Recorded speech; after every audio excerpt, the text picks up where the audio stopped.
What's going on, everybody? How y'all doing out there? Welcome to Game Out Gaming. I'm your host, Marquez, and today we have another update for Off the Grid. Now, I did a little playing before doing this video, so I do have an opinion of my own about some things that was changed. But before that, let's go ahead and get into the patch notes. Alright, for weapon changes. Let's see. All first-person sights are now usable in both first and third person for assault rifles, marksman rifles, LMGs, SMGs, and sniper rifles. New settings let you customize first-person or third-person mode per sight magnification, with default presets to ensure a smooth experience. Reminder, toggle between first person and third person by pressing Y on keyboard or aim down sights and emote on controller. Now, first person sights, larger sights, example the sniper scopes, have been decluttered and slightly reduced in size to enhance peripheral vision and reduce claustrophobia in first person view. Smaller sights like the ACOGs have been slightly enlarged for improved visibility without changing zoom levels. Previously third-person only sights have received initial sizing and framing updates, with further tweaks planned based on player feedback. Now for aim timings and scope accuracy have been improved for faster ADS and tighter accuracy, reducing stray shots during quick scoping. Added subtle weapon and hand movement during player movement and aiming in first-person view to enhance visual qualities. And I don't know why that word has always been a tongue twister for me. Subtle. Added subtle weapon and hand movement during player movement and aiming in first-person view to enhance visual quality. Alright. Now for the crosshair. Crosshair opacity increased for improved visibility during chaotic on-screen action, making it easier to track. Now also what they need to do is add where you can change the color of your crosshairs to like red, blue, green, gray, whatever the color is, but change the color of that will be helpful as well for those who need that. Now for the magazine sizes, this is something that I seen on my magazines as well when I was playing. Magazine sizes have been rebalanced to align with the game's updated time to kill, correcting previously oversized ammo counts on high fire rate weapons.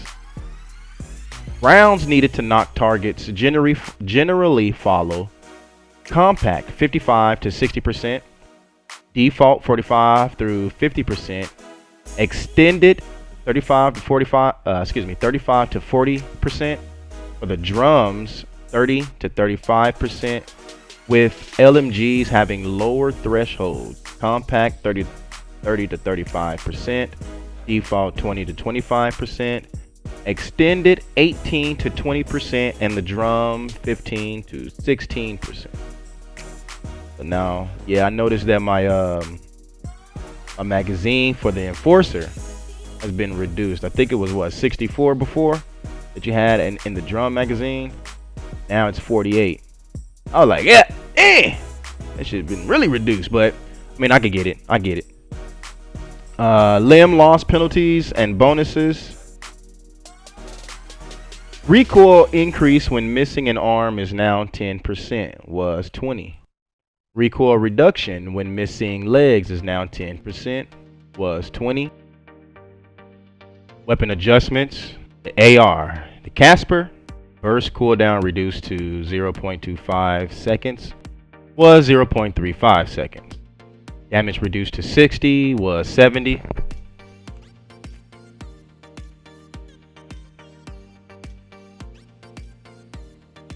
For the M4 Commodore Enforcer, headshots to kill increased to 11, was 10. Horizontal recoil reduced by 5%. LMG. Hawk Anarchist. Headshots to kill increased to 8 was 7. The Boom Slang Player 0 spread reduced by 8%. For the sidearms, the Tap 9 Pacifist, RPM set to 220, Tap 9 base RPM is 290. Body damage set to 140, headshot damage set to 230, horizontal recoil reduced by 10%, and a vertical recoil increased by 20%, spread reduced by 7%.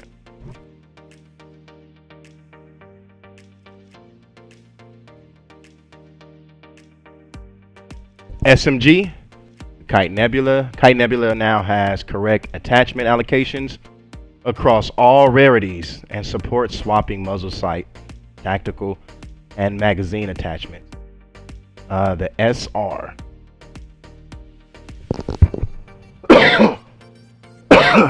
Woo! Kestrel. RPM increased to 50, was 40. Base damage increased to 250. Slightly increased spread when moving with third-person sights. Kestrel Templar.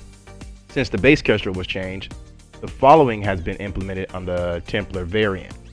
Body damage set to 220. Headshot damage to 520.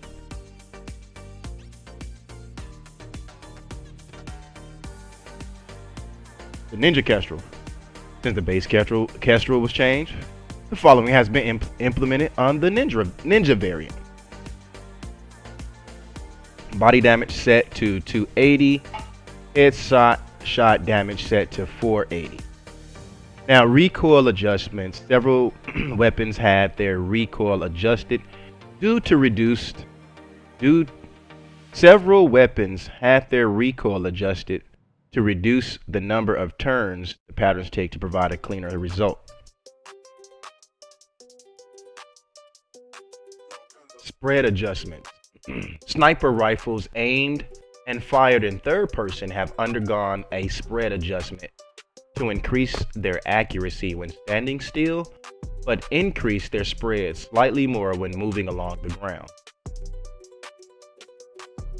For the gameplay. Now this is a big one.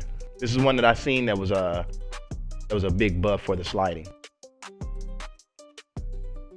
Sliding is now momentum based with no time limit, allowing infinite downhill, brief uphill, and backward sliding.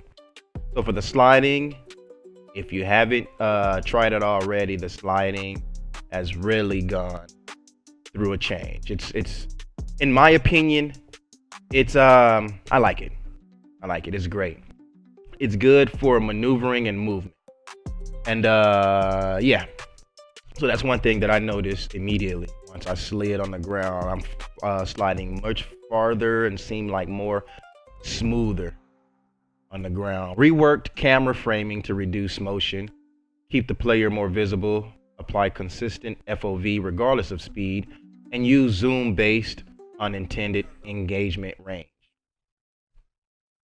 Falling air resistance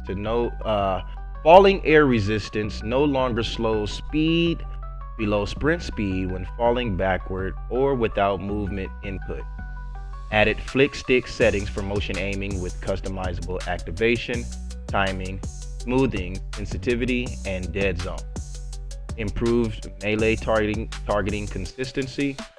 Jetpack land rolling now keeps momentum direction. Is detached from camera rotation and can be turned with input. The character now dies when losing all limbs instead of being completely stationary.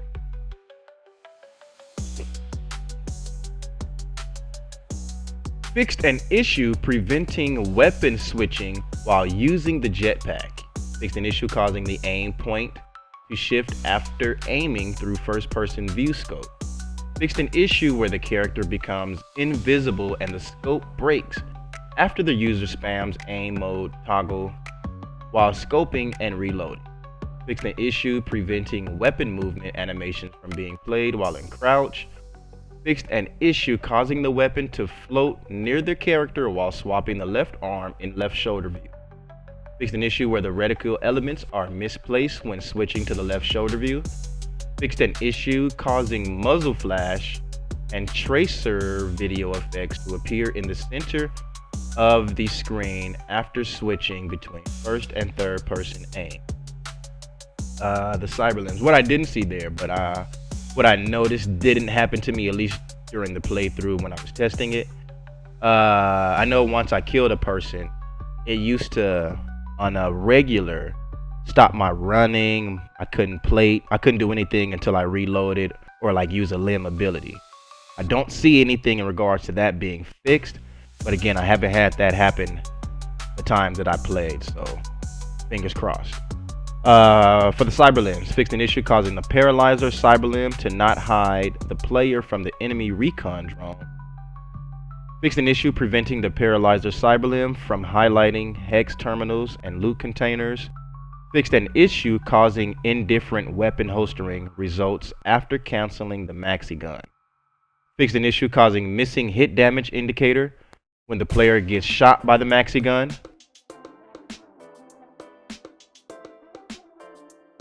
Fixed an issue where the kinetic shield becomes invisible at certain distances.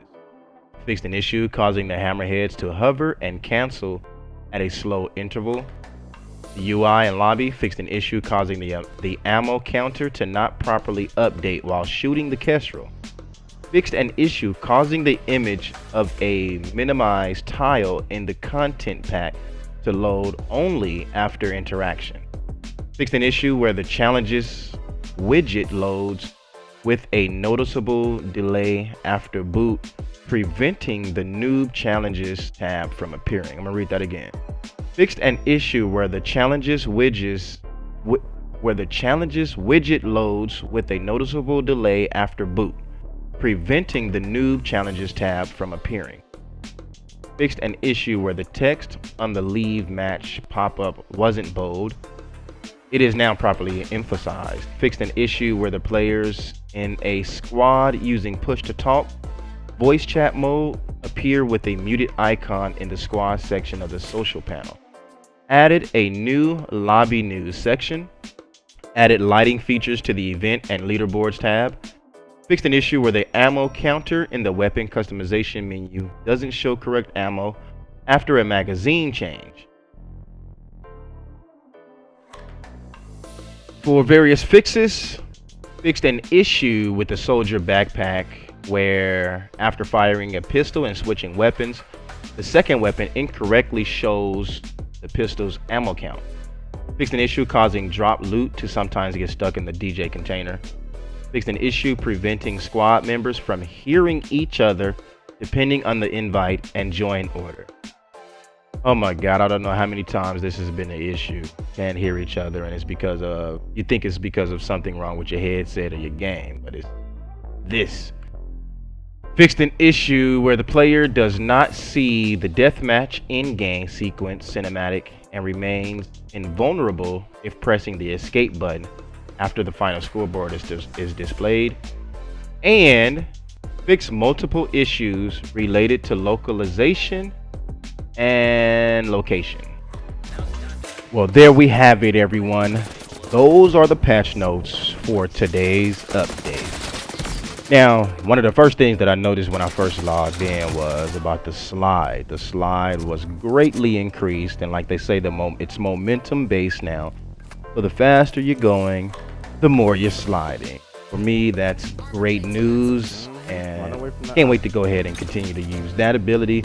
Also, the magazine size. Oh, the second thing I noticed was the weapon recoil. It's like, I'm not sure what's going on, but it's been so many adjustments to the weapon recoil, the bullet spread, and everything. But now I got to get adjusted to this new recoil pattern that we have. So it's not too bad. It's not bad at all, but it's just different. So that's another thing that I noticed, as well as the magazine size. Like I say, at least for the Enforcer, I know the magazine went from, I think it was like 64, 62 or something, but it's all the way down to 48. So and that has been implemented on other guns as well. So you'll see the difference once you log in and play with your settings. So far, I didn't have to tweak any settings, so all those were still the same. But yeah, other than that, let me know what you guys think. And let me know what's in this update that you see that might be beneficial or might be helpful, or what's the negative side of this update. Go ahead and leave that into the comments. Also, you already know, if you're new to the channel, if this is your first time, make sure you hit that subscribe button. Make sure you like the video as well. Share the video so you can stay up to date with all the latest news, tips, tricks, information, everything that we have here at GameOut Gaming for Off the Grid. Everybody know we gonna bring that gameplay every single day from 9 in the morning to 5 in the evening Pacific Standard Time. So go ahead and set your calendars and your time, and like I say, hit that subscribe and like. Until next time, y'all, hope y'all have a wonderful rest of your day. Game out.